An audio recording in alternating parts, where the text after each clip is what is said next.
The final recap from the Danish Championship 2021. The bad news, I didn't win the championship. Allan Stig Rasmussen did. The good news, I played a reasonably good tournament, and all the players from the Danish national team who's playing in the European Championship next month did rather well. So that was good.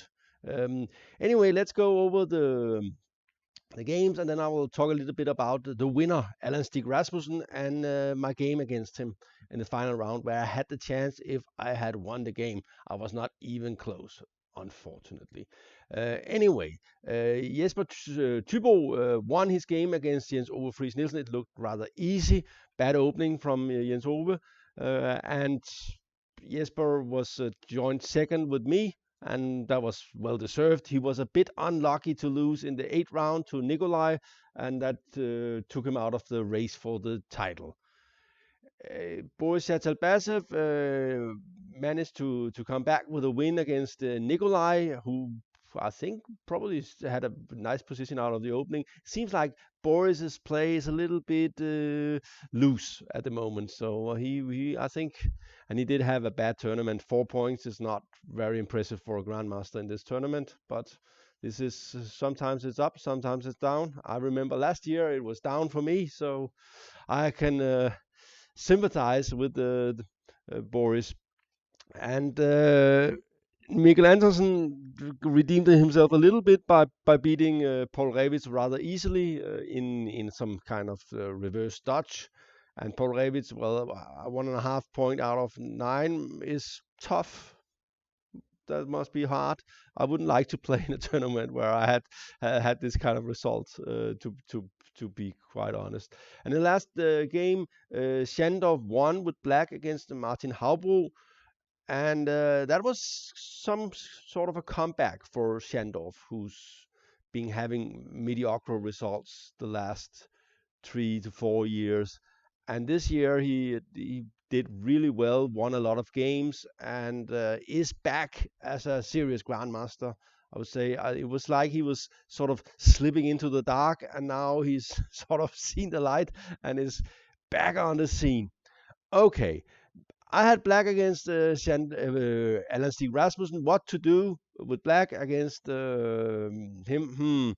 Well, I was definitely going to try to surprise him, and I did that on move one, which was probably an achievement. The problem was the surprise wasn't very good, and of course I didn't prepare it well enough. So let's get into it.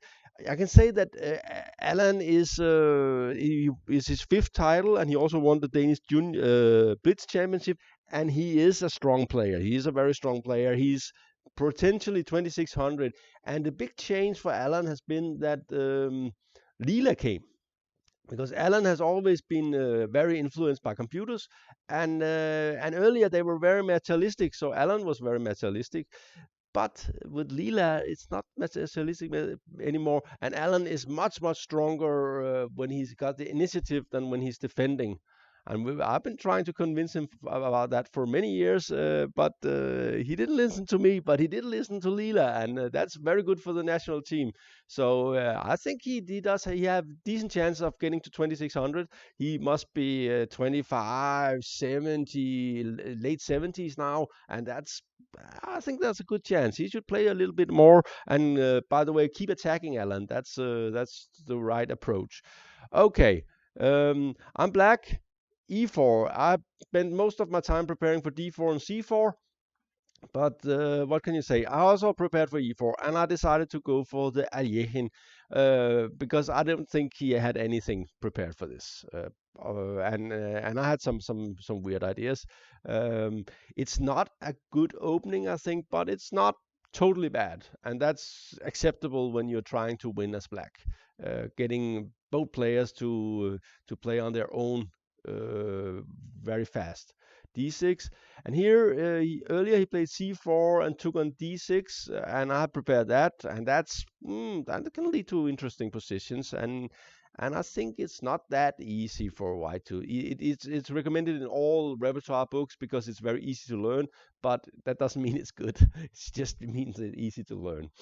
The best move is knight f3, I think. There's also the c4 and f4 line, but that's not something you play when you're hoping to not lose. And take and taking and c6 is a smart little refinement that's come up. He used to play d6 here, but and maybe after this move I should play g6. It's possible, definitely. It's not a bad move to play g6 because the bishop is weird here. So I was a little bit annoyed I didn't play, but I had based my preparation on the blitz games of Alexandra Bortnyk from Ukraine, who plays the Aljechin all the time and have pretty good results. And he played knight d7 here, and after take he took with the queen, and after castle he played queen g4.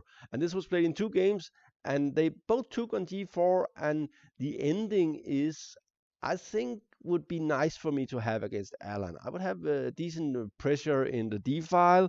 The thing is, and now we get very deep, the thing is, with the queens off, this structure is often slightly better for black because he does have some breaks, while white's only break is to either play c4 and d5, which is not going to happen because black will put a lot of pressure on d4, or f4 f5, which will loosen the structure on the king side. So black does have a structural advantage in this position because the d file is simply more useful than the e file.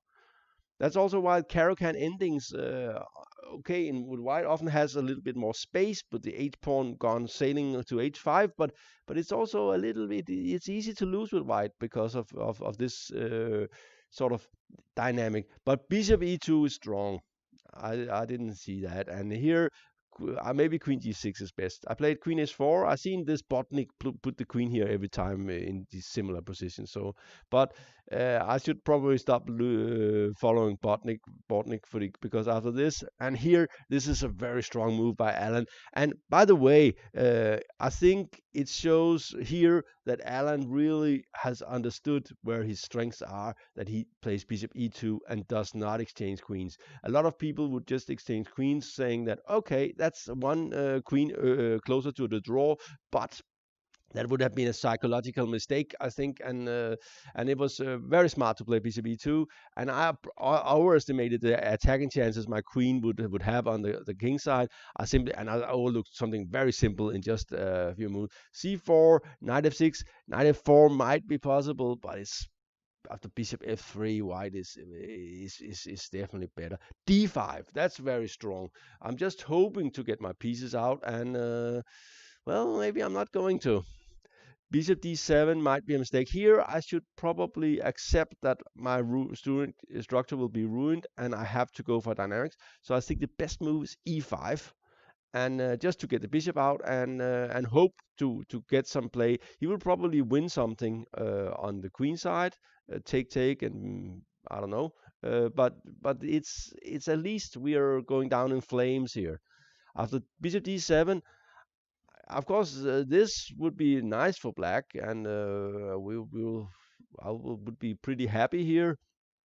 But queen b3 is just oosh, and here black is already totally busted. To be honest, it's so I could see that 7th title just disappear into. And I was still hoping that he would not play precisely here, because if I'm allowed just a few moves, I can start a strong attack.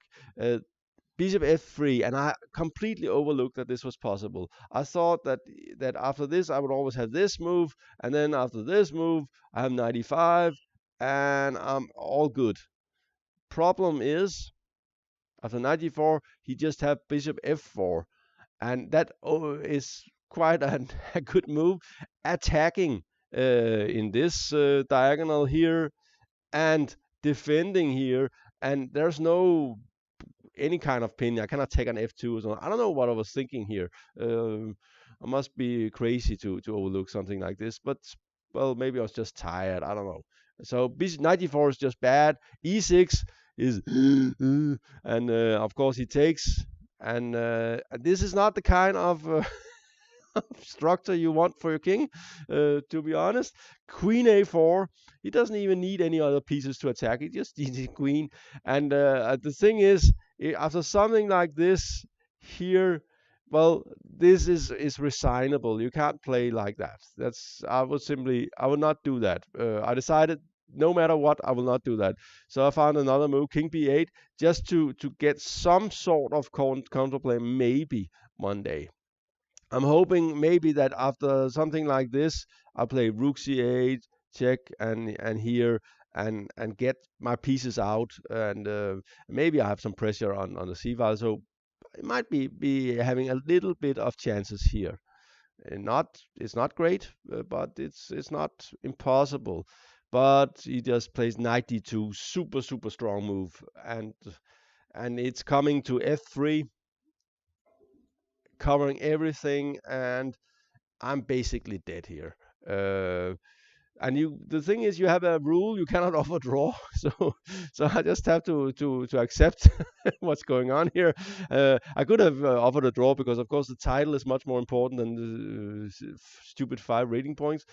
But after knight f3, queen h5, bishop e3, he found a way to make a draw. Here, this move, according to computer, is +5.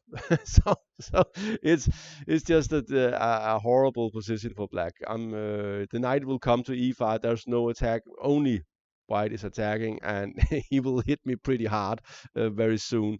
Anyway, we found a way to do this, and I can congratulate Allan on winning the title.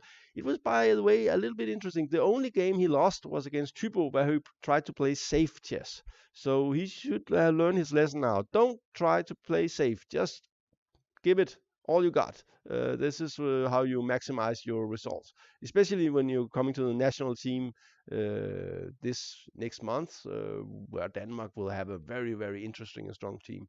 And by the way, I was not expecting to get a chance at all to have a shot at the title at the end, after my start, where I started winning one game, but then I lost. Then I played I think 3 draws, and I was better in all the games, but didn't manage anything, and that was sort of, I thought that was over. But then I started to play rather well, so I can still play a little bit.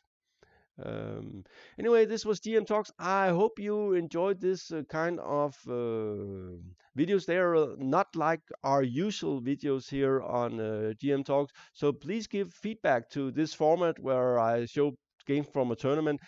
Problem with tournaments and also showing your games is that it takes energy, and energy is what you need when you play chess. And to be honest, I'm quite tired now, and I have family and girlfriend and work saying you have to work now because you've been on vacation for 9 days. So that's how it goes. Thank you for watching. This was GM Talks. See you soon.